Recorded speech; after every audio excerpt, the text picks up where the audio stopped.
I find it's interesting because the content that we're putting behind paywalls can't really be seen widely, right? You're restricting the number of people that are going to see it because you're charging money for it. But making money off of this this passion you have that's also very, very niche and most people don't get, it should be so crazy hard. There's a lot of profanity and swearing and all kinds of New York banter, which is always fun.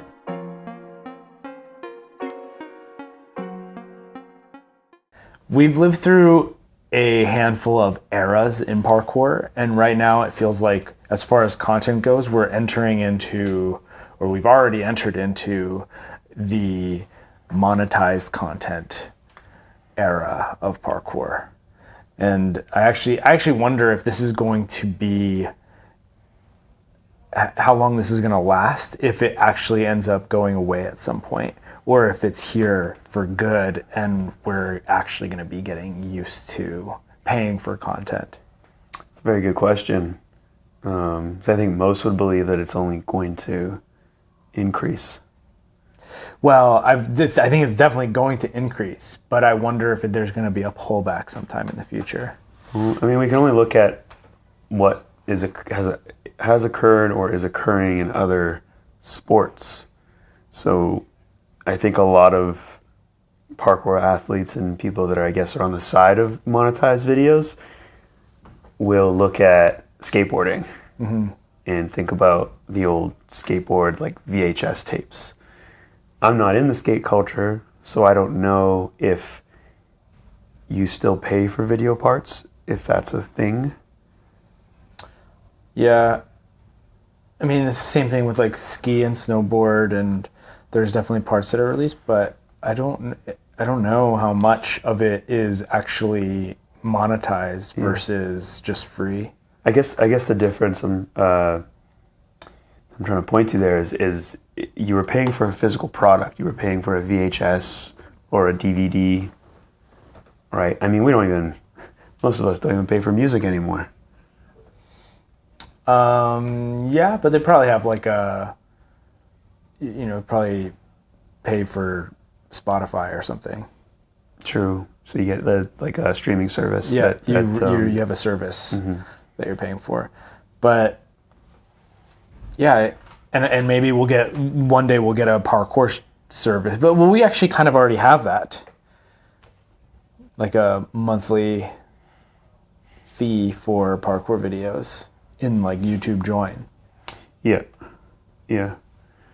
Does anyone but Store have that? That's a good question.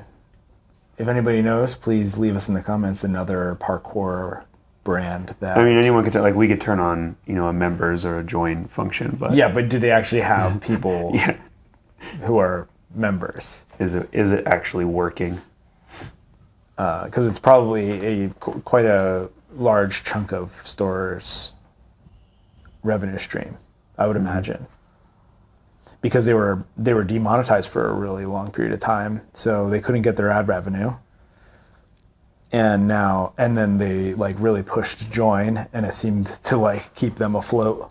And then they got remonetized. So yeah, there's two statistics I would love to know about their Join. One is how many people quit when they got remonetized. I would say it's probably low because as that being okay, Monday the 2020 whatever, the monetization was turned back on because they announced that they're monetized again. I wonder if there was anyone the next month, the next day that dropped off simply because of that. Do you know how much it costs? Because so it is like a nominal. It's it's very small amount of money relative to what we're, and you get 4 videos a month. Yeah. Right. Oh, plus podcasts. Or the podcast video. Or at least the podcast video. So you get 4 videos a month plus access to clothing drops before anyone else. And potentially clothing discounts. Yeah, see, that's interesting because there's a lot of value being provided by Store here for a very small amount of money, but they receive it every month. And I'm trying to see if I can find out how much I pay. it feels like a lot of parkour content that's being monetized now is way more expensive than that. And store is the king of content. So do you watch any of the Join videos? I do, but not every week. Right. But you do take advantage of the membership. Yeah, like I we'll watch some of the videos and stuff. I don't not into the clothing. I don't know. It's not enough money that I really notice. You know, for some reason I wanted to say it's as low as $5, but I don't think it is. I think it's like at least like 10. But I don't know. Maybe I'll go look at like bank statements and be like, "This is why I'm not." Yeah. At the end of the month, I don't have like this much money. Because of all your avocado toasts. Yeah. And your Starbucks lattes. See, and your store YouTube joins. Yeah. That's why you can't retire. I think one could so easily spend more money on a Starbucks habit than being a store joiner. Yeah. Yeah, like it's so interesting because store has really, I think, nailed so many things when it comes to being the content business. Mm-hmm. And now there's other brands and teams who are trying to like monetize content. But store has really, I feel like they've won the game. Well, they played the long game. So if store started in 2010, 10. I don't know when they started joining, but I do want to say that it was around 2020. So around 2020. It must have been before that. No, because they were pretty demonetized. But pretty close. It's crazy because 2020 was 4 years ago, and it feels like it was like 2 years ago. I'm gonna say pretty close. And so I guess what I'm trying to say here is like you have a YouTube channel that existed for almost a decade of free, pretty much weekly. They really started doing the weekly thing, and I said this before we started recording today, but like store is known for their like athletic accomplishments. A lot of the store members are known for like what they can do, but maybe this may even be a more impressive accomplishment is the fact that they were able to maintain weekly vlog for, well, it's been more than a decade now, but up until the point where they monetized it, like almost a decade without charging anything, without trying to monetize the content. Yeah. They had free content. So when did Roof Culture Asia come out? Because that was their first foray into monetized content. That's right, and that was prior to Join. Mm-hmm. So that's interesting because that's also like a pioneering move. Mm-hmm. I don't think they were the first parkour monetized documentary, but they were definitely one of the best ones. Like if you were to think back to what the best parkour documentary is. It's Roof Culture is definitely in the conversation, if not at the top of the list. Yeah, probably the top for many. Yeah. And when did that come out? I don't even know. Maybe like 2016 or something?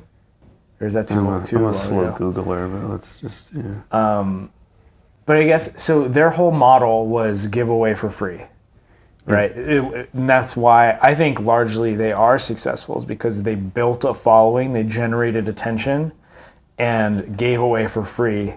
And in the process, they received ad revenue over the years, but that's not ultimately what created their success because that's not their only revenue stream. And it actually proved to be not necessary, right? Because they were able to monetize through Join in their clothing brand.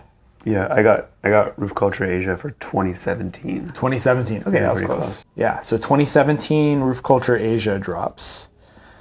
And then it's still a significant amount of time. So that's beyond 5 years of again like free content. And that's also when they're most like, well, I want to say most viral, but many of their viral extreme moments were captured and shown on video. And I wonder if it was shortly after that they started to get demonetized, because they were still posting like security interactions and police interactions and doing extreme rooftop type activities, right? So it could have been shortly after 2017 that they actually were demonetized and then started their Join project. Well, so we've established a timeline now of when around the time they started monetizing. But let's say they monetized around 2019. Okay. Join, right? That's what I mean by monetize. So Join. Well, 2017 even. So that's 7 years of free content before 2017 Roof Culture Asia comes out and they begin trying to monetize their content. And I guess it's kind of, that's very different from what I think a lot of other brands are trying to do, right? Yeah, I think there's like this jaded view of YouTube. Aside from like your Ed Scotts and your Verkeys, I think YouTube is being confused with Instagram, where it's like Instagram trying to build a following, trying to like get any sort of monetization of content. It's like maybe the worst place, one of the worst platforms to try to do it on. You could get, sponsors for posting content, but the ad revenue simply just doesn't work the same as YouTube, and YouTube is long form, right?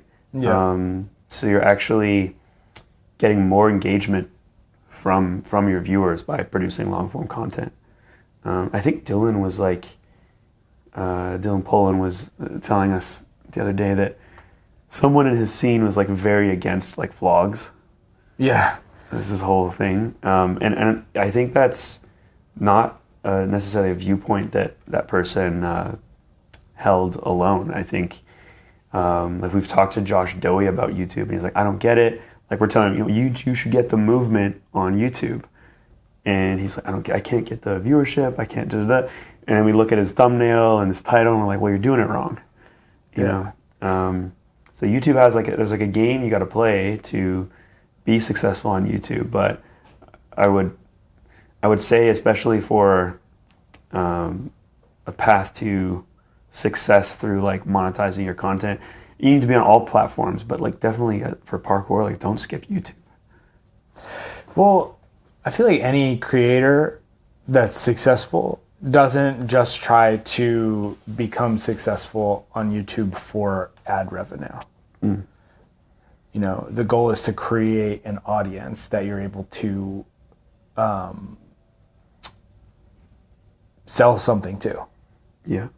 Right. And so it starts off initially as just like selling your content to them. It's like, this is it. Like you said something before we started this, which was it's hard enough to get people to pay attention without paying for it. Exactly. So, if you can get people to pay attention to you doing your thing, what you're most passionate about, then that's going to set you up better for success on trying to actually make money off of it. So, and again, like you're not usually just going after ad revenue, but you're building an audience that you can sell shirts to, right? In the case of Store or Capstone, or really any of these brands.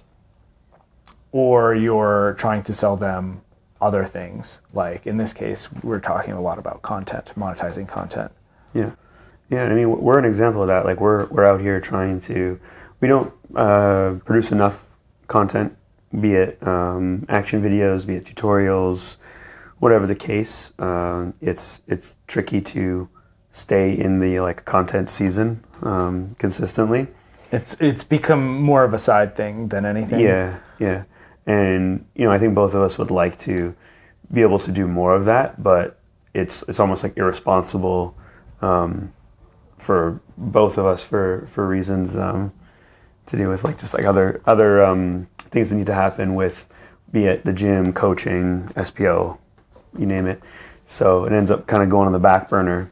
But if YouTube was like our only thing, we certainly would, or if content making and trying to make money off of content was our only thing, which seems to be the only thing for a lot of like parkour athletes and teams, is like the easiest thing they can do. We certainly would be doing it a lot more in order to, build up the attention, build up the audience, and then eventually press the monetize button. Yeah. So when an audience grows enough, you can sell them things, right? So you can sell them products, you can sell them other things, but there's also like sponsorships, right?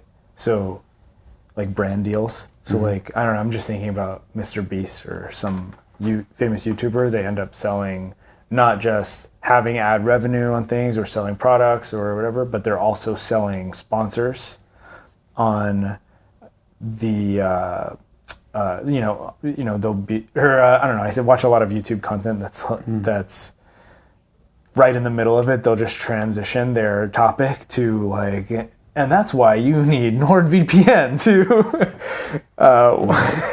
protect your your history or whatever. Coming soon to STS. Yes, but it feels like, so brand deals are a big part of success of YouTube businesses, right? And because we talked about this before, but YouTube can turn it off at any point, the ad revenue. They could demonetize you for no real reason that they could even make you aware of. So. Yeah, I feel like there's two cases for that. Like it's one is like you could have the what happened to Store, and they've had to change that. So they're still at risk of being demonetized because they had to change how they do their content, and they talk about it all the time that they don't actually like.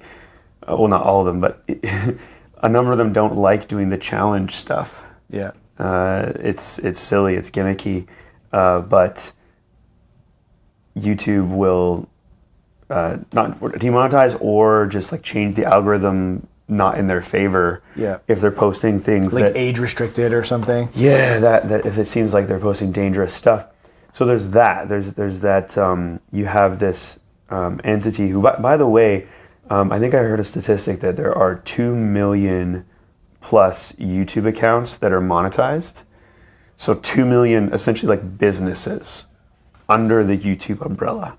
There's no way that YouTube could ever have enough staff to manage that amount. And so they're relying on like algorithms and things to tell them like what's appropriate and what's not appropriate, so that you don't have like, and I mean, you still get it, but like, say you don't have like crazy heinous things, like violence or just things that I don't want to list off all the things, but on YouTube. So all the things when you upload a YouTube video, it says like, does your content contain any of these things? And you have to check like no. Yeah. So YouTube does that, right? So they can turn off your monetization at any point, or make it so your videos and get seen if they deem it inappropriate. And you see that all the time with like different YouTubers. They get, or their like channels have been deleted, stuff like that. So in stores, like definitely at risk of that happening.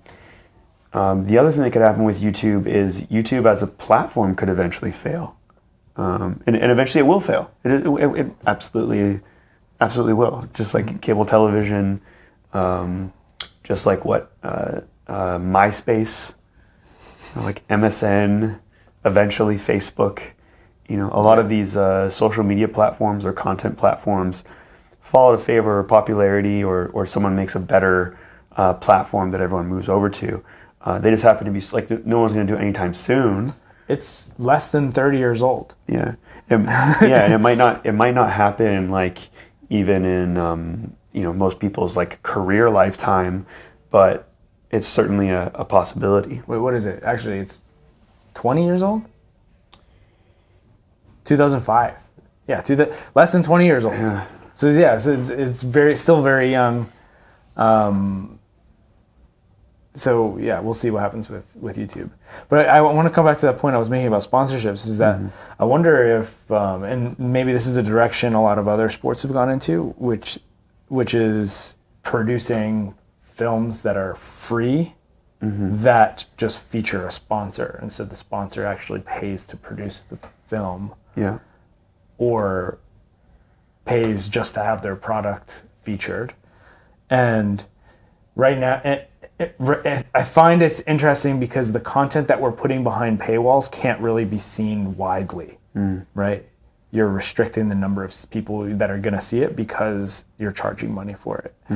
And it's like this balancing act of like, do you do that with the existing audience you have so that you can make money now in the short term? Or do you try to grow bigger with free content so that in the future you could, sell to, maybe individual viewers or sponsors to actually keep it free? Any business guru that you would find would tell you to wait as long as possible. Yeah. Literally every single one who's actually made money. Like anyone who's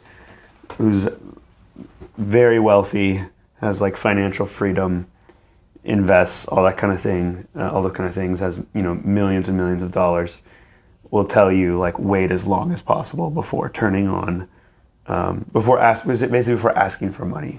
If you're putting out free content. And honestly, like the store, like I said, like they waited a long time. Like that's how we like preface this whole thing. If you're someone out there who is trying to ask for stuff, it's like, how long did you put out something free that gained you like a big audience before you started asking for stuff? I think a lot of people will not put themselves in the right place when it comes to that. I almost want to come up with I was trying to think of like a name. Like you have like a growth phase, and I'm trying to think of the other one. I've heard this described before, but it's like you have a phase where like you're cashing in, or like where you're not essentially growing anymore, career wise. And I think a lot of people don't realize they're still in a growth phase, is what I'm trying to say. Forget what the other one's called, it doesn't matter. It's that a lot of, not just a lot, I would say like 99.9% of parkour athletes, teams, etc., are in a growth phase and don't realize it. And you can tell by their attitude. I have friends, people that I like in parkour, who I absolutely hate how and what they ask for, like from people. Asking for, pay for this video, buy this t-shirt, do this thing, support me by doing these things. And I don't feel like they have put out enough content of value for a long enough time to do that. When I say content of value, it's like not just you doing your thing, because that's not necessarily value to everyone, because people can get that for free too, right? Yeah. And if they get tired of watching you do your thing for free, they can just unfollow you. Yeah, it's one of those things where it's so interesting that content is more widely available than ever in parkour. Like I can pull out my phone right now and just like go like this and watch 10 videos in a minute and be like, damn, I got my fix of parkour content for the day. And yet there's still this push to monetize content. And it's like, it better be good, it better be doing something that you can't get anywhere else. And that's kind of a struggle with kind of my mind about this, is like, on the one hand, I do think we should monetize content, and there should be featured films and projects that are produced and done so in a way that gets people to purchase that content, but there's the other side of it, is which is that it's definitely limiting people in their ability to reach. Limiting and getting non-parkour people to watch. Yeah, like as soon as you start asking your followers, subscribers, whatever, to buy whatever you're selling, and you do it frequently, it's an irritation. Unless your like ads are also like very entertaining, which is hard to do. Because just further the point that I'm trying to make here is that I think the majority, or majority, I'm not going to say like all of, I could almost be like absolute with it, because like all of parkour athletes and teams that are trying to make money off of t-shirts and whatnot, all of them are in a growth stage and don't realize it, and all of them don't realize that it's supposed to be really freaking hard. It shouldn't be. It like should. Like there's so much complaints in parkour about like how hard it is, and it's like this should be really hard. It should be ridiculously hard. You know what's easy?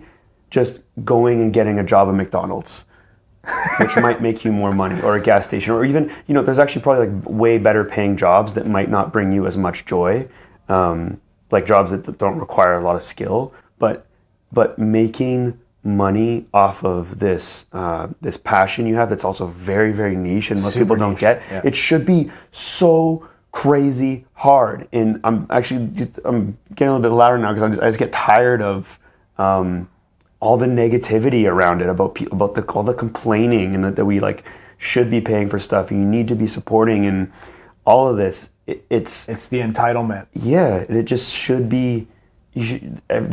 Everyone should just be looking at it as like, this is a really hard undertaking. The fact that you're trying to do it, you should feel good that you're trying to do one of the hardest things, period.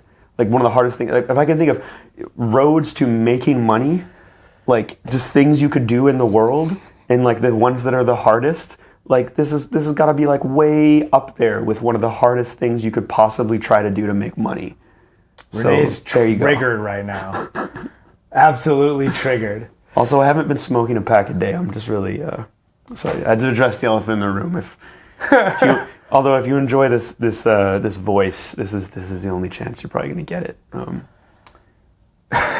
If you like the amount of distortion in my voice, this is did it. I've been more sick this whole winter than ever before. Yeah, it's actually pretty crazy to watch. Yeah. Okay. Do we want to move on to some positives before What's positive? I don't know. I think it's just that I think the store model is perfect. Here's what I think is cool is that people are putting a lot of effort into making really good content. That doesn't necessarily mean they're all succeeding, but they're putting a lot of effort. And we're in a phase right now where I think people are just, you know what? We're going to try this. And we're going to try, we don't know how, we've never taken on a project like this that's this big, so let's try it. And let's see if it works, and maybe people will pay us. But as long as they have that mentality, I think that's good and healthy. But if they have the mentality of, why aren't people buying this? They should support me because X, Y, Z. Yeah. Notice the. I got you. Anyway, I was gonna say the store model is perfect. I just don't think enough people realize how much, like, the timeline. I don't think they realize like how long they waited, but also like, and how consistent they were, and not only like consistent, but consistent in trying to make content people wanted to see. And there's other YouTubers out there too. Like, we're not talking about Nick Provo. We're not talking about Nitro Parkour. Matt. Sorry, what's Matt's last name? Matthew LaRose. Yeah. Savorin, something. Anyway, Nitro Parkour is the channel, and they make a lot of content that people absolutely detest in parkour. But like Mario and Luigi. But not everyone can do what Store is doing, and it's certainly. I've argued this for a while, but parkour often, I think, for people needs to be put into context. And Mathieu and Nick Provo, they do a good job of putting parkour flips into context, like relating it to video game characters or relating it to different storytelling elements. And Store, I think, has always done it as well. And in vlogs are a good way to transmit parkour in context. More specifically, it's parkour in context of, like, with Store, the water challenges, and like people can really understand like, oh, they're trying to jump there and not fall in. That's consequential. And it's not just a guy jumping to a curb. It's like, why is he jumping to the curb? It's like, oh, he's jumping to there and he's trying not to fall in. It's like just really easy to understand and put into context. And I think the more we can do that, whether it's through some storytelling of like, or relating it to a video game, or relating it to, you know, late for school POV, or like a zombie escape, the more people will, like, wider audience outside of the parkour culture will understand it and bring more people into parkour culture. So, and I think Store has done a really fantastic job of that and really staying true to the parkour element of it. Yeah, there's a lot of for the most part. They do have a lot of, like, stuck in quicksand and things like that are super non-parkour. But I was going to say there's a lot of, and these ears have probably tuned out by now, but there's a lot of artists in parkour. You know, we talk about the athlete and the artist, you know, and then there's sometimes, you know, sometimes it's both, right? Yeah. But there's a lot of practitioners in parkourists, who will only want to do, you know, their thing, like express themselves, and their expressions are very good and very appreciated. You know, we just featured one such artist on the last podcast with Ezra, right? We've talked about, you know, people like Egg, people like Kevin Franzen, Matt McCray. Jules. Jules, right? So Kevin Franzen actually plays the athlete role too. He does competitions and such. But you know, there's what I'm getting is like the handful of that aren't going to fit into the competitions, which is maybe an eventual platform and context that can help make money for an athlete. But there's a lot of artists that aren't going to fit into that, and so it's like, okay, well, how do they make something off of this? And I guess all I have to say to that, and it's not very positive, is that there's a reason why there's the saying, you know, like starving artist, and it's because that is the reality, right? It's you're picking, if you're trying to make money off of it, you're picking again, now you're within this niche that I already described as like a very hard place to make money off of, but you're like a niche within that niche. And you're almost like trying to make things that people don't understand. Yeah. It's like Jules is, I don't know, his motivation is different. And I think like his projects are purely from a passion standpoint, which I want to talk about in a sec. But if Jules were trying to make money, it's like, well, you're doing something that no one really understands, really can grasp. There's a very small niche of people that can grasp and appreciate it within what's already a small niche. So it's damn near impossible. Yeah, it's like one thing that you said in a previous podcast, which is you should try to skill stack. So if you can do parkour, then you should try to stack that with some other skill. And one such skill ends up being like the influencer. Right? If you can actually sell yourself to brands and have a presence on social media and be charismatic or produce content that helps with people to buy the product that you're trying to, that you're sponsored by, that's one such skill that you can stack with parkour. You can learn to coach. That's another skill that you can stack with parkour. You can learn to run a gym.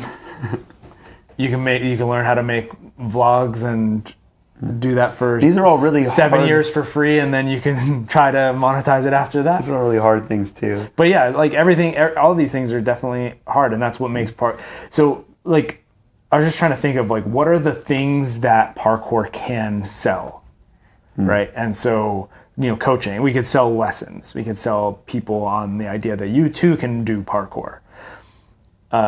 You could sell people on clothing or shoes that are like, hey, these are good for parkour. You could sell people on, you know, a little bit adjacent to parkour, but like I can do parkour for performances or film. So you could actually do the parkour, but for somebody else like hiring you to do it. And then there's content like doing parkour and then putting it up on the internet in some capacity. That's the hardest one, I think, to make money off of, is just doing the parkour and uploading content. Yeah, definitely.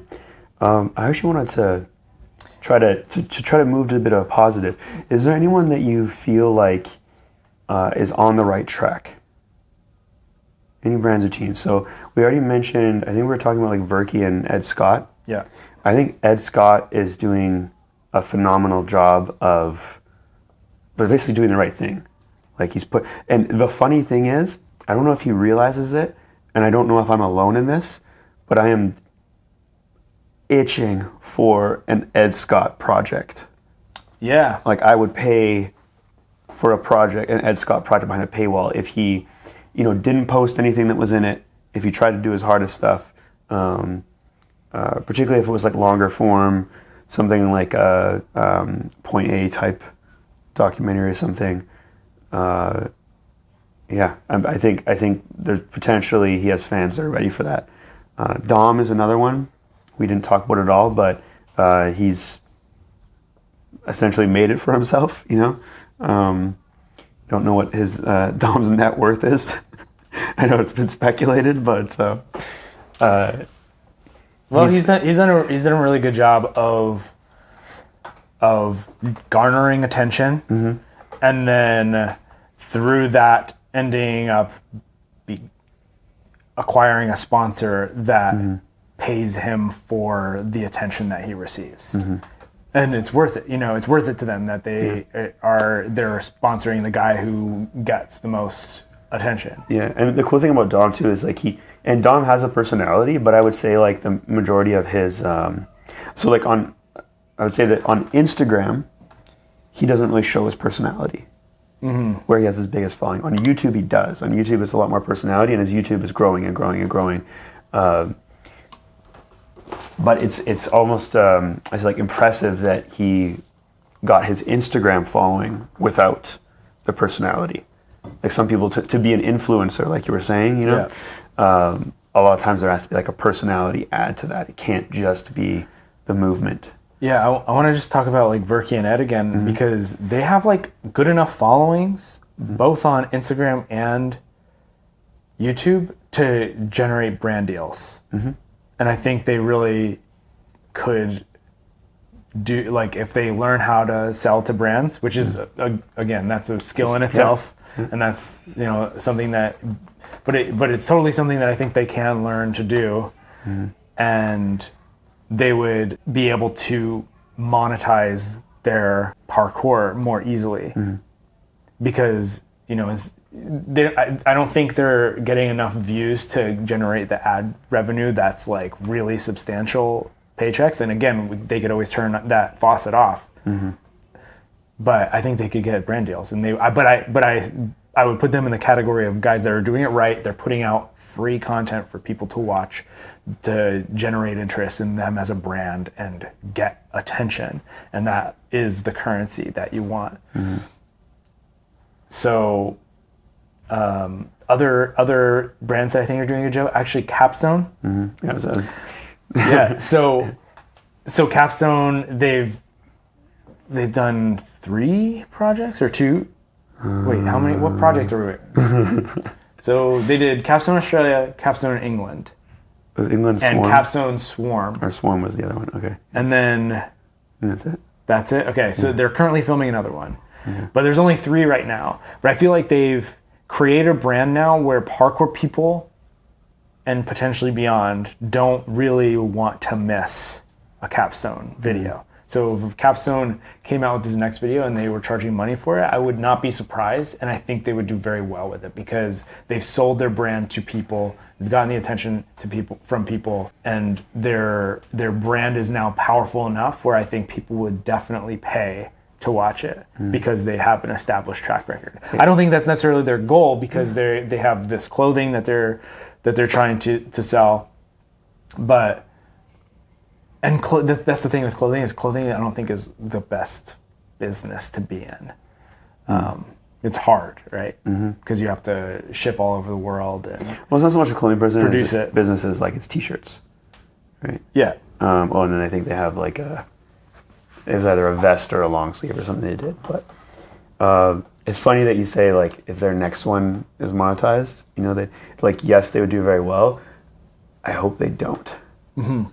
I hope that they continue growing. Yeah, I hope they give it like another few years, which again, that's the hardest part is waiting, right? Yeah. But it's like how much more FOMO is going to be around missing the capstone video like 3 years from now if they put out like another 3, right? How much heavier is that gonna hit? Yeah, no if doubt. It's like, oh, now this one's actually a feature length project, and we're going on tour, and that's fine to paywall. Like that's gonna hit so much more. Yeah. Well, we'll see. I don't know. I think they'll probably still release it for free. But yeah, I agree. They should wait as long as possible and then turn the faucet on when they're once they're bigger. Yeah. Last thing I want to say here is I touched on it a moment ago, but it's like, I guess the idea, because so much is monetized now, and so many videos that are coming out are starting to follow suit, and people are starting to think that, or at least some of the more vocal ones are starting to think that, hey, this is how it should be. You should be paying for parkour videos. They should be behind paywalls.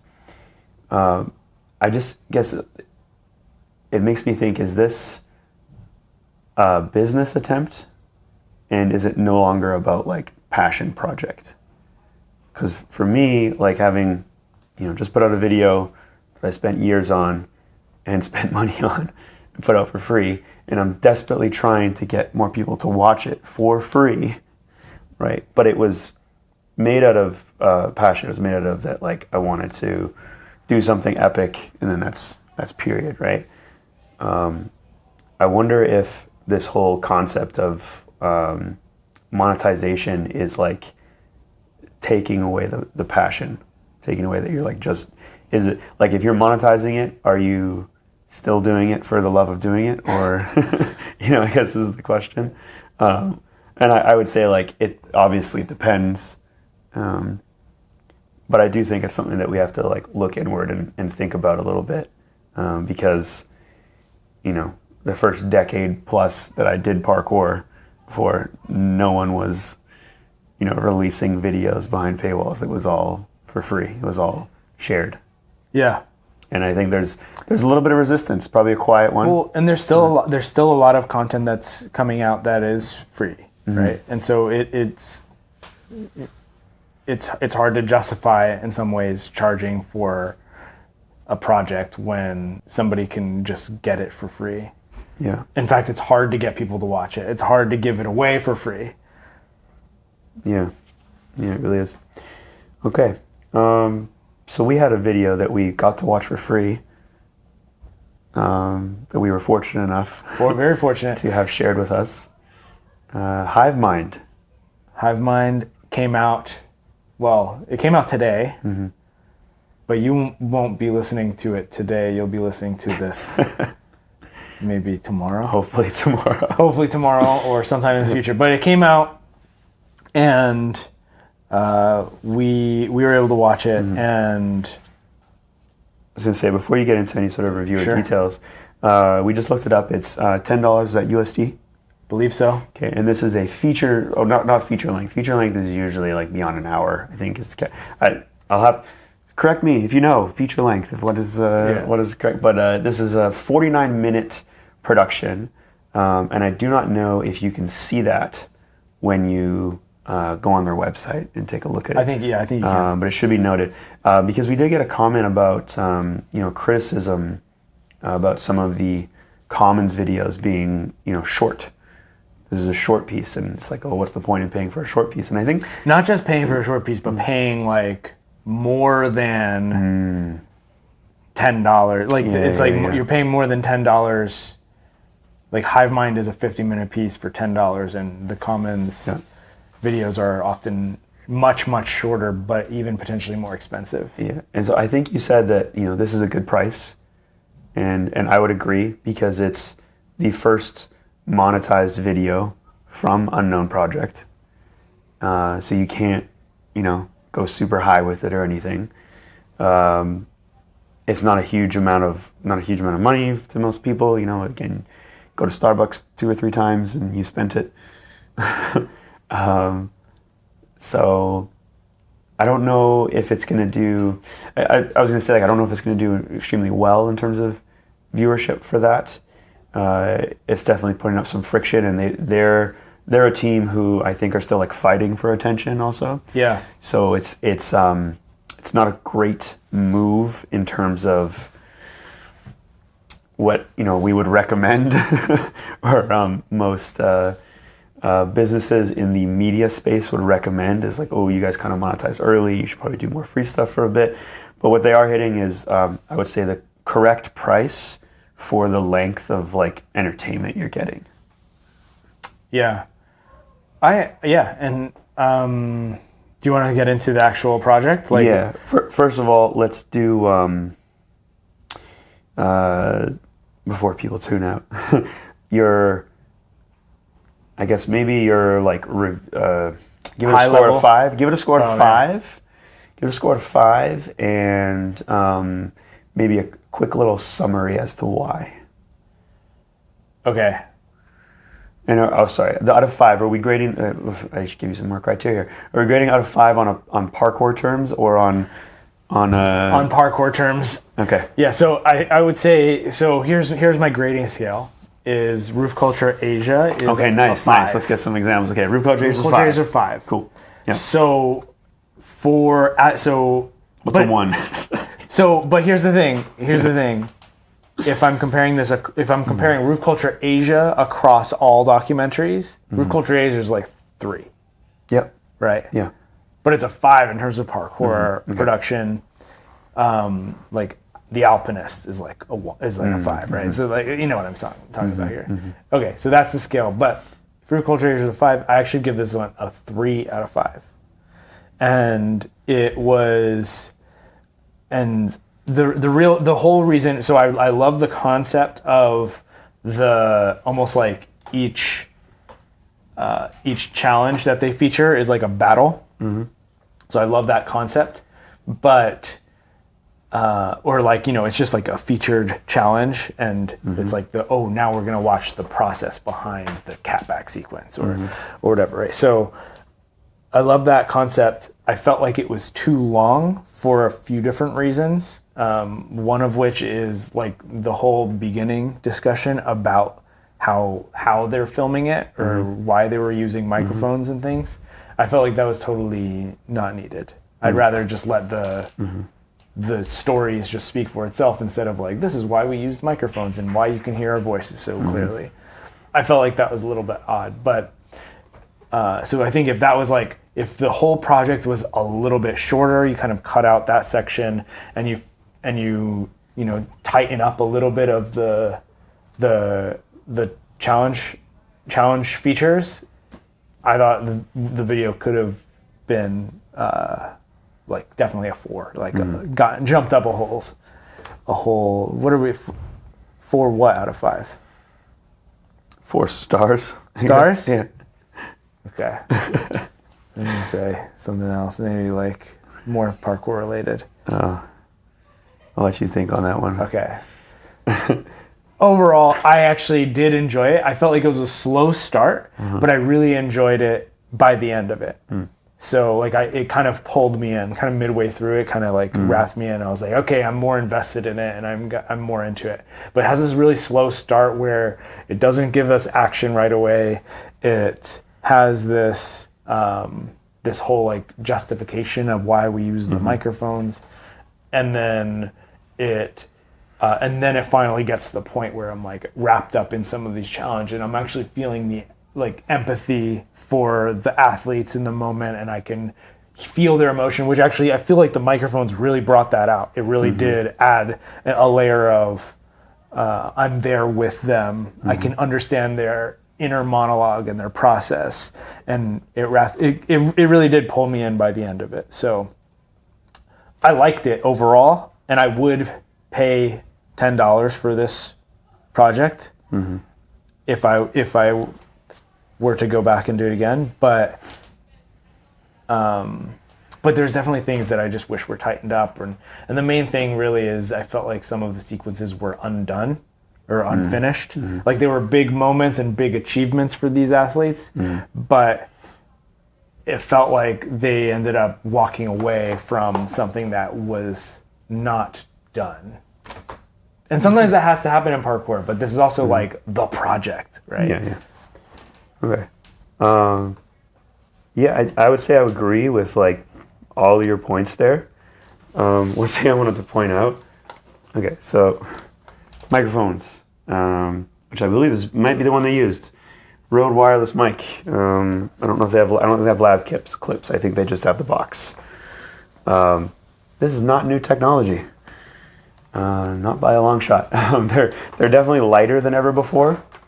But like, do you know the original David Bell news report thing? Dude's wearing a microphone. The very first piece of parkour content I ever saw. Dude is wearing a microphone. That was your first? Yeah. Nice. Yeah, the like channel something, I don't know. But it's like a French news station. Yeah. And it's like David Bell. That I think I was shown that in another video at the same time. Yeah. Anyways, may have been one of the first pieces of parkour content I've ever seen. Anytime there's a documentary being filmed, they're using some sort of like, if the purpose is to document, sound is a huge part of the document. Yeah. And so, I did not appreciate that they were making it out to be like this groundbreaking thing. I think it was definitely new for them, and I understand it feels relatively new for parkour in the scheme of like we don't do it a lot. We absolutely so I understand that. I understand that it's rare, and it did feel different because even I'm trying to think of like hey, Roof Culture Asia. There was not a sound focus. I know there was a sound focus in post production. Yeah. But I think when they went out to film it, because they're like Giles and whoever else was a part of it, I think they were more focused on the visual and not focused on the sound. There didn't seem to be a sound guy, Yeah. And so this technology, this wireless technology, which is a tiny box, which you see people put in their hats and all this stuff nowadays, is new technology. And yes, I will credit them as being probably the first parkour documentary to use it. It was very profane. It was very profane, and I do feel like it added to the experience of pulling me into the struggle they're experiencing doing parkour, and that's why I think vlog content is powerful, is because I feel like I'm part of the session and I'm going through somebody's process with them on how they're actually gonna break down the challenge and achieve it in the end. And I feel like the microphones really added a great element to this particular project. Yeah. Okay, so overall, I would go 3.54 stars out of 5. Again, on the parkour scale. On the parkour scale. Because I did find myself enjoying it. I didn't know we could do half points. Sorry. I'm leaning closer to 4. I could go ahead and give it the full 4. Yeah. Yeah. Again, we're on parkour scale. We're not on like documentary filmmaking scale. You know what? The one thing is, like, the things I was frustrated with watching it, I was talking about at length after watching the film. Yeah. And so so in my opinion, that's actually really a good sign, because I was emotionally invested in what happened in the film. Yeah. It wasn't like a really boring watch. It started a bit slow, and I was like, uh-oh, and then it picked up, and it really did pull me in. Yeah, I do want to touch on, again, overall one point that you already mentioned, which is the length. I feel this way about most parkour films, and this is where it potentially could get another star for me. Like, it could get all the way to 4.5, if we gotta do halves. We gotta do half stars, right? Okay, so it could go up to a 4.5 or 5. In that case, I'm 3.5. I'll give him a 3.5. Yeah. It is like, it's good. So I'll say if they shaved off about 10 minutes, because there's two recurring themes. So one is like justification of microphones, but I'll keep using the word justification because that's what they do. Is for all of the feature challenges, there's like this. The challenge happens, not for all of them, but for most of them. The challenge happens, something goes a little off with it, and then there's this long justification of usually just an interview shot, so no cutaways or anything, just the interview shot. Sorry, sometimes there's cutaways, but long justification of why it didn't go the way they wanted it to. And having just come off of, like, again, a project, I did a more in-depth 5-minute piece on one of the biggest cat leap I've ever done outside. I can tell you that when I watched the clip back for the cat leap, it didn't go the way I wanted it to. There's actually things about it, and I'm not even gonna bother saying because it doesn't fucking matter. It's out there. It's out there. It's out there to be judged. I don't, like, people could say what they want about it. Don't care. But there's things about the way it was shot, and there's things about the way I performed it where I'm like, in the moment felt good. But these types of things I don't think should be shared because it doesn't make it any more impressive. It doesn't make, like, we're not watching it and thinking like, oh yeah, that makes sense. Yeah, you shouldn't have done it again. Yeah. Like, it doesn't really add to the story. And the fact that just kept happening again and again is, to me, is just like lacking editing. If I was the editor, I would just cut out those parts. It'd be like, you didn't really need to talk about that. We're just not going to include it because guess what? You're going to look better because now you're not going to be making excuses, right? Yeah. I don't care to share my excuses about why I did or didn't do anything in my video or project. It doesn't make any of the things more impressive. As a matter of fact, like, I even had a hard time making, like, my injuries part of it.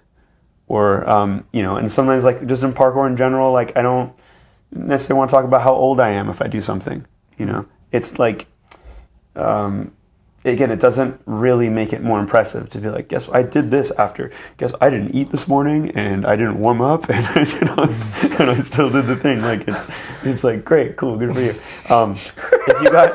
If you got visuals that, like, can really tell a story. I didn't sleep very well last night. Yeah. But here I am doing this challenge, right? There's a powerlifting quote, which I guess I'll just use to kind of summarize this, which is all of your. I'm going to butcher it now because I can't remember exactly, but here goes. All of your explanations and excuses do not add more weight to the bar. So, like, regardless of what you say about your parkour challenge or everything, doesn't make the jump any bigger, doesn't make it look any harder. It's just noise. That's what I'm trying to say. That's powerful. Other than that, I really enjoyed this piece. Again, if you shave off like 10 minutes of that kind of stuff, I think it's a really, and the guys there's some good personalities, there's some good characters, as we like to say. There's definitely good characters in there. Okay, so let's move. Okay, so let's move on. I think that's the bulk of our negatives. I know there's one challenge in particular we might get into, but, like, in terms of, like, feature points, what do you want to talk about first? Or do you want me to throw one at you? What was the athlete with the MVP? The MVP of the film. Yeah. 3, 2, 1. Lane. Yeah. Demand sacrifice. He did. Yeah. I thought that was a really cool topic that he brought up in the film, which is demand sacrifice, and he really did, right? Mm-hmm. He put it on the line to try to get the things that he wanted to do most. Mm-hmm. And that running clear, I don't know, is it a pre? Running clear, whatever that was. Only if it was a flip would it be a pre. Whoo! Yeah, that was spicy. Yeah. And it was cool that he went back and did, like, I wasn't even clear on why he did it again after the first and couple. That's what made it cool, because it's like he didn't settle for, like, sub perfect. Yeah. Like, he was like, no, I didn't get the challenge yet. Yeah. Even though it was like... Even though it looked like he did. It looked good enough, It looked like he did it just fine twice. Whereas I think that did happen with some of the other athletes. He also had one of the, like, I think because that one was built up very nicely. That was and I think his celebration may have been, like, the most memorable. Yes. For me. Yes. Yeah. Yeah, definitely tune into I think there's moments in this. Was that the last feature challenge? It was, yeah. Yeah, okay. And I think there's, anyway, it doesn't matter. There's moments in this documentary where it'll make you, particularly if you're watching with other people, but even if you're watching by yourself, it'll make you like want to cheer for the athletes. And so, if you like that sort of feel good, I think this is definitely a worth the $10 and worth the time.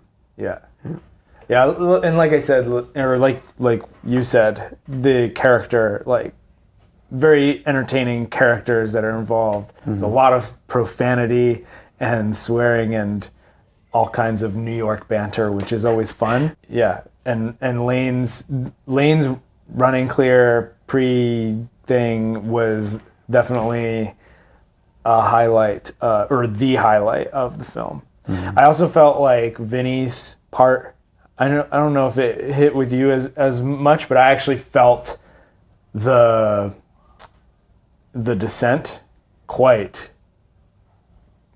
viscerally. Like I actually was actually kind of on the edge of my seat a little bit. My heart rate elevated and my hands were, and it's not even like the most risky descent I've ever seen. It was just, if you could feel, it's like there's a little bit of concern about maybe like police or security, and there's like this whole dealing with heights is always a thing, and he didn't end up doing this gap jump the day before, and so it put him in a different mindset, and you kind of started to feel that story develop, and I liked it. But again, by the end of it, it was like, oh, he didn't actually do it the way he really wanted to, and they ended up justifying and settling for just the not perfect clip, you know?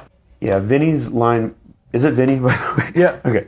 That might The be, descent? Yeah. Yeah. That might be the only one where the justification, they actually had some visuals and stuff to back it up, because they were in Boston, correct? They were in Boston. And it was getting darker and dark, so like it may have just been like too dark to shoot after, right? Well, yeah, and he was, I don't want to, I guess we don't want to give away exactly. Too many spoilers. Yeah, there's things that happened outside of his control that prevented them, I think, from getting the clip exactly as they wanted. But again, it just felt like it was a theme throughout the project, that it was like they had an idea going in of how they wanted the challenge to turn out, and then they got a clip that they were like mostly happy with, but not fully happy with. Yeah. And then they justified why it didn't go exactly. Yeah. But otherwise, like the, as you said, like the flow and I guess the overall like concept of the documentary, very cool and at times very well executed, where it was like feature challenge and then montage, montage of like other challenges that were done, I guess, in the past year that are bangers, that they didn't have fully document. Maybe it wasn't as planned or something. I'm assuming that it was because this wasn't on like a list. It was just like something that was big that happened one day. But yeah, it flows very nicely. I really did like the montages in between, like the compilations. Well, it fits nice because they're really short. They're like 2 minutes, and so I always complain about compilations, right? About like, compilations, they can be tough to watch. I think compilations are something in parkour where sometimes the parkour nerd, could be me, might just be like scrubbing through a video just to watch, the clips, but you're not really watching it for the edit. Whereas when it's a shorter montage, so you're getting these sort of documented vlog type moments where they're breaking it down, showing you how the challenge was done, all the commentary around it, and then there's a little 2-minute montage break. I thought that was excellent. It was good, yeah, and it was really nice break from what a lot of parkour longer form content is, and I've said this before for other films, which is non-narrative pieces are really hard to get me to care for longer than 10 minutes. Right? Yeah. If we're exceeding 10 minutes, there better be some narrative and something else other than just action happening in the film. And I think they did a fantastic job of interspersing, short, non-narrative pieces in between narrative pieces where they're discussing and storytelling about project challenges, I suppose. So there's one more project I think that we need One to more challenge. one more challenge, yeah. That Project challenge we need to project? cover here. Again, we're trying not to give away too many spoilers, but I'll just kind of set the stage for this here. So Joe Rizzo does a challenge that I think both of us could say, like, in terms of the physical effort to perform, he might be like one of a couple people that I'd say could touch it. And It's elite. Super. And I think because you'd have to have experience with the spot, like he might be the only one that could do that right now. I felt like the setup for this challenge, like basically the first move, comes off for me as like a weird challenge to do for the video, and it's simply because he's cat hanging on something very low. And to me, it's like, oh, this is like, it's like, what people say is challenge is very techie, or it's very this or very that, but it's like, it just doesn't look cool for your very first move in a sequence to be like a cat hang on a tiny wall, especially when you're such a tall person. You had another issue with it. I'm going to let you. Well, let's talk a little bit about the cat hang start, because it's like, I understand where you're coming from. I think from a parkour nerd perspective, it's easy to understand it. Yeah. But outside of that, it's hard, right? Because it's kind of like, the analogy is bouldering. So a lot of times, like, bouldering starts are like your butt is on the ground and you're just like, okay, and go. And then you go and you try to make your way to the top of this boulder, which is kind of silly.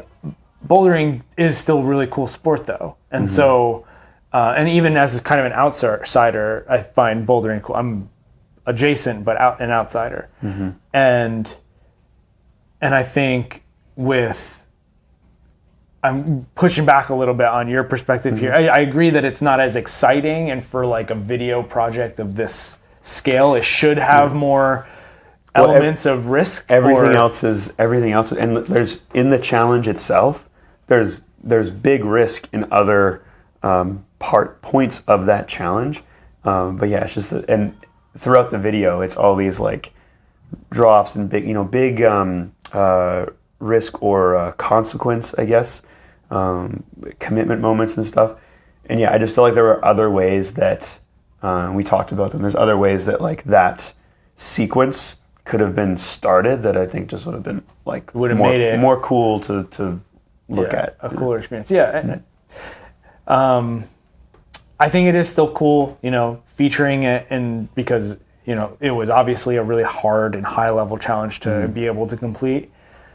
The big issue I had with it was that he settled for double bouncing before the last cat back.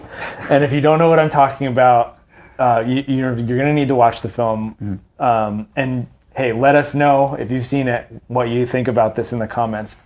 But this has been a really big pet peeve of mine, which is allowing yourself to like reset before doing dynamic wall stuff, like dynos, climb ups, cat backs. And the reason I'm so critical of it is because I think in parkour, we have high standards for certain things. We have a super high standard for what counts as a stick, right? And there's even a term for when you don't stick something well and you're okay with it, and it's derogatory, and it's American stick, right? Which I actually think is wrong. We actually have lots of Americans who have excellent precision tech. There's actually lots of athletes from other countries that also have very poor technique when it comes to landing precision. So it's not an accurate term, but it is still a frowned upon type of, or like settling of your movement, which is, if you land your precision on your heels or something like that. In the context of this, the catback, to me, if you're resetting on it, is very similar standard that we're letting go of. Because, and then there's exceptions, like maybe you just did the biggest catback ever and you landed in a really low position, and so you have to reset your feet to be in a better position to do your catback. Okay, I understand it, because the first one was way, way, way too big. But he had the perfect, most optimal setup for getting into it, and so it didn't make sense for why he would double bounce. And again, if you don't know what I'm talking about, it's like when you get into a cat hang, and instead of dropping and then going right away, there's a drop, up, drop again, and then go. And again, that might need to happen if you're in a suboptimal position, but he was able to get himself into an optimal position. And so for me, it was like after he got it, and while it is a huge accomplishment, it's a massive catback, it fell short of being the perfect 180 sequence that he himself said he was after. Yeah. More justification is kind of what followed, right? A little bit.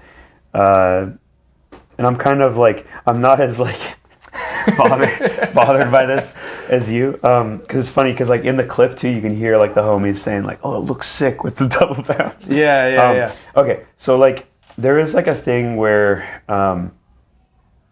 I think that clip alone had you so to the average viewer, so say the not parkour viewer, he has this sequence, and then this is the final move of the sequence, right?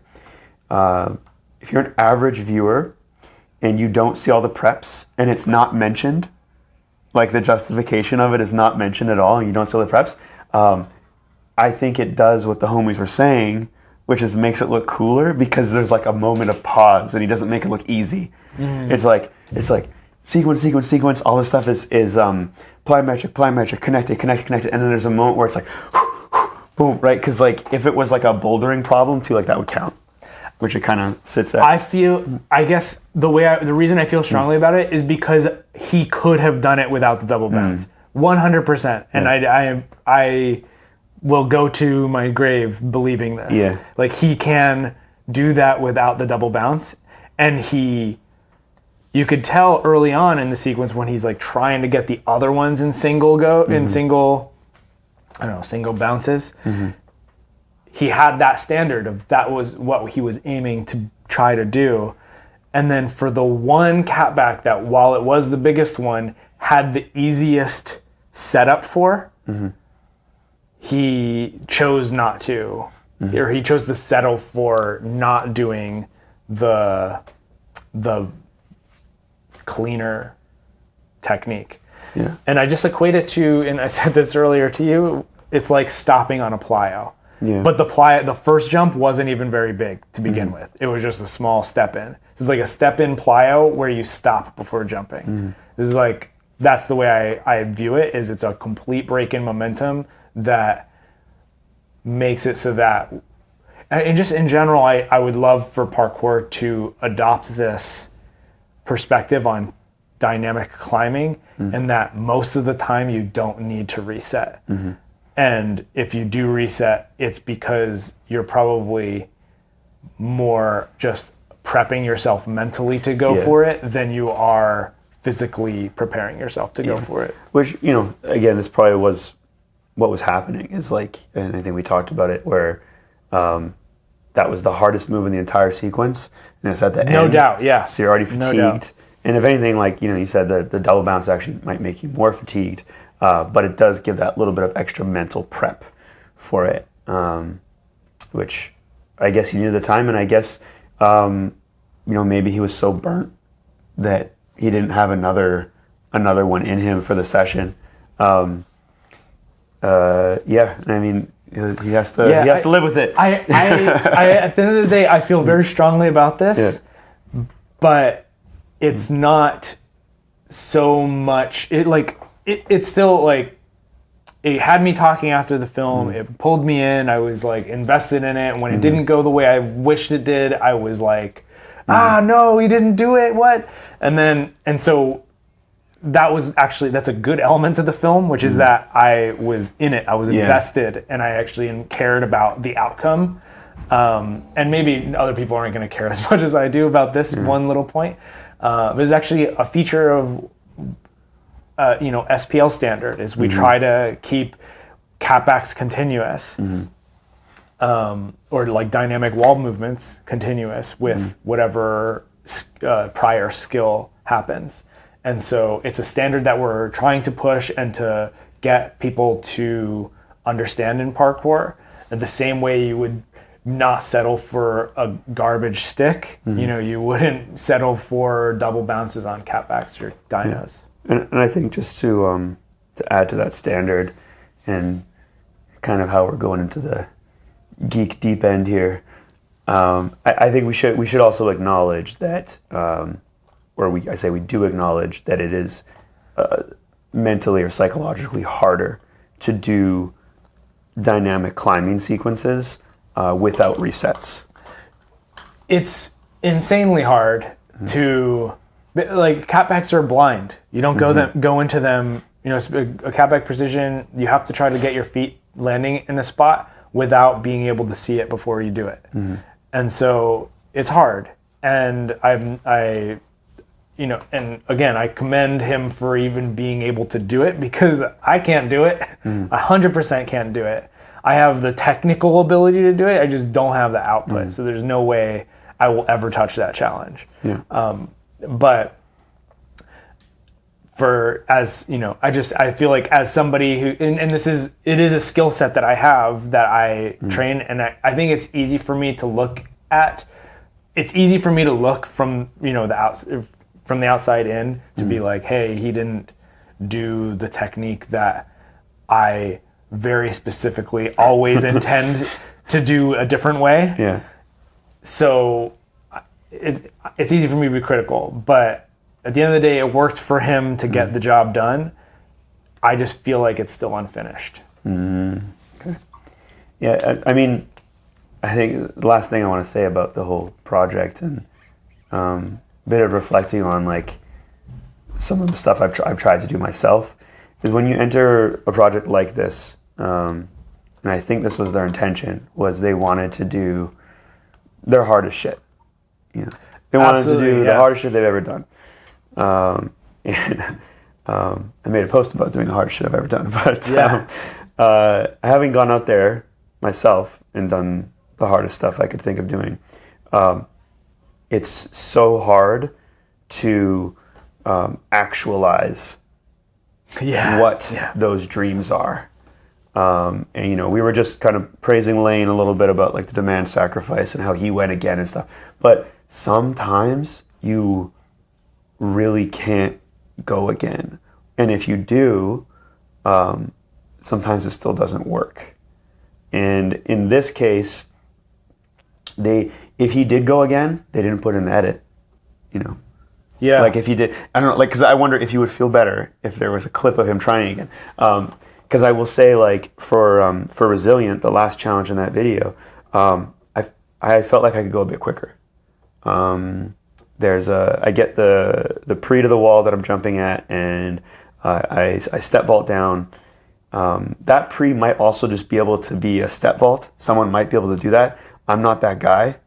But that was nearly 20 tries of the same, like, stride, bounce, stride, bounce. And then there's a certain amount of like luck required to get the make for me in that particular scenario. And I think for some of these guys as well, when it's the hardest shit that they've ever done, and there's just a certain amount of like everything lining up just right to get the make. And then you do it and you look at the tape and you're like, oh, I kind of have this dysmorphia about myself and I need to try again, right? And that's what I did. And I tried, so for that last challenge in Resilient, I tried 5 times after, and I just felt like I'm just getting more fatigued. And if it took almost 20 to get 1, because like they're very similar, the attempts, right? This also wasn't including the day before where like I did it and had to go back, but which isn't in the. I'll eventually be putting out a piece on this, but I can very much resonate with what they're going through, with maybe coming up a bit short and having to walk away. Again, what I didn't really like was the bit of like extra justification. I felt like it just didn't need to be there. I guess, and I agree, but I guess to kind of counteract my perspective here is that a philosophy I do like to try to embody is don't let perfect be the enemy of good. is to, it's better to put something out that's imperfect than to never put something out because it's not perfect. And so what I commend them for is that they were, because several of these featured challenges were essentially not exactly how they intended to have it going into it. So I feel like I'd rather them put out that piece than to not put it out because it's just not done ever. So, but yeah, I don't know. Like reflecting back on the film, it was good. Like I emotionally invested into the film. I understand. I guess I know them all personally, but I feel like the characters each individually came through. I feel like I'm part of the squad for 50 minutes. And it also has some pretty awesome in between montages. So overall, like I enjoyed watching it. And so even though it didn't, like there was elements of it that I feel like could have been improved or could have been better or could have been more perfect, I'm glad that they put out the imperfect product because it was good. And I do encourage people to watch it. It's worth a watch. I think it's worth investing some time into, and $10 if you got it. And I think again the justifications, the words, they probably came from a point of like, oh, people are gonna wonder why I didn't do this as good as it could have been done. And I just say, guys, don't worry about it. Like, so much of the stuff was sick. It didn't need to be done again. It was good as it was, and people are gonna enjoy it. Beautiful. Beautifully said. That it? Is that it? I actually do want to say one more thing, is the artwork is pretty sick. Oh, yeah. I do like the Hive Mind artwork done by Spiffy Hippie. Okay. I got to look at that shirt because I wouldn't mind copping one of those. Yeah. So you should go and check out their film, but also the merch that they're selling. So what is it? TheUnknownProject.com? We can put this in the description. We can do that. We have the technology. We can rebuild them. Okay. A weird reference. Okay. Well, thanks so much for tuning in to our conversation today.